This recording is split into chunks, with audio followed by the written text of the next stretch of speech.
Hi everyone, I'm Weis Dietitian Taylor, and today I'm bringing you some fall recipe inspiration. So this is a great recipe if you have some leftover canned pumpkin that you need to use up, or if you have made any roasted pureed pumpkin at home.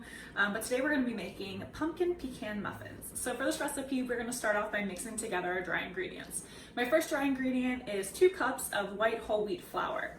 Now we're using white whole wheat flour to give our muffins a fiber boost. So regular all-purpose flour only has 1 gram or less per quarter cup. Our white whole wheat flour has about 4 grams of fiber per quarter cup.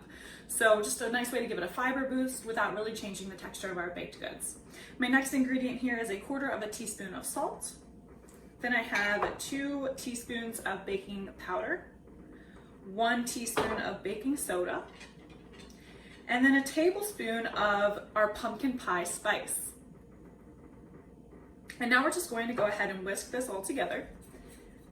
All right, so now it's time to whip together our wet ingredients. So my first ingredient is 2 cracked eggs. And I'm just going to go ahead and really quickly give them a light beat. And next we're going to add in 3/4 cup of packed brown sugar.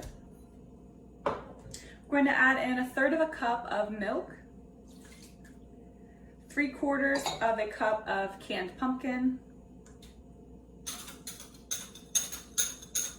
and then also 1/2 cup of melted butter. So we're going to go ahead and whisk these ingredients together. And you just want to mix until everything is nice and combined.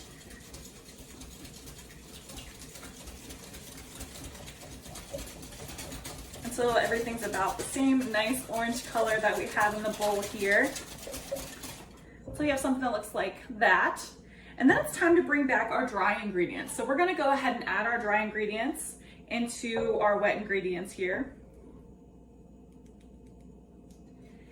And you're actually just going to mix these until they are just moistened. So I'm going to bring out my rubber scraper here and kind of give it a nice toss so that my flour can get nice and moist, but you don't want to over mix because then you'll end up with dense muffins.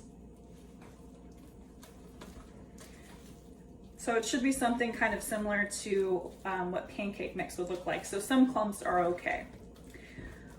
All right, and our last ingredient to fold in here is 1/2 cup of chopped pecans. So adding the canned pumpkin into these muffins, of course, is going to give it great flavor, but it also gives it a nice nutrition boost, some vitamin A, some fiber. So once your batter looks like that, you are ready for your muffin pan. Okay, so we have most of our muffins here in our 12 muffin pan that I have, and I've also lined those with some cupcake liners. And so we are going to bake this in the oven for 17 to 19 minutes at 375 until a toothpick inserted in the center comes out clean. So hopefully you enjoyed this recipe and hopefully it gave you some fall recipe inspiration. You can find the link to this recipe in the video description and stay tuned for more videos. As always, thanks for watching.